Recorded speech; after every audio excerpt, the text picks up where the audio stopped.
சென்னையில் பிறந்து வளர்ந்தவர்தான் நடிகை லேகா வாஷிங்டன்.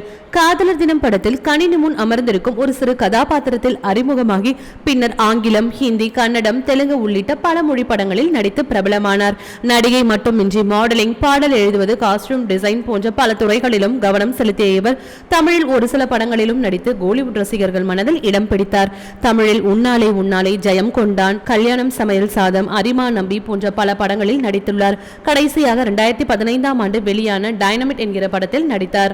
கடந்த ஆண்டு 2 வருடங்களுக்கு முன்பு லேகா கணவரிடமிருந்து டியா பார்ட்னர்ஷிப்பை முறித்துக் கொண்ட நிலையில் தற்பொழுது டாப் ஹீரோ ஒருவரின் உறவினரை திருமணம் செய்து கொள்ள தயாராக இருக்கிறாராம். அவர் வேறு யாரும் கிடையாது, அமீர் கானின் உறவினர் இம்ரான் கானை தான் அவர் திருமணம் செய்து கொள்ள உள்ளார். இது குறித்து அண்மையில் இம்ரான் கானிடம் எழுப்பப்பட்ட கேள்விக்கு, என் வாழ்க்கையில் நேர்மறையான மற்றும் ஆரோக்கியத்தை லேகா வாஷிங்டன் தான் ஏற்படுத்தினார். நான் மன அழுத்தத்தில் இருந்தபொழுது எனக்கு உதவியாக இருந்தவர் அவர்தான்.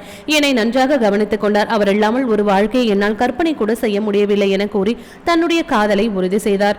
இதனைத் தொடர்ந்து இவர்களின் திருமணம் கூடிய விரைவில் நடைபெறும் என்று எதிர்பார்க்கப்படுகிறது. இது போன்ற சினிமா மற்றும் சீரியல் தொடர்பான செய்திகளை காண சினி டைம்ஸ் சேனலை மறக்காம சப்ஸ்கிரைப் பண்ணுங்க.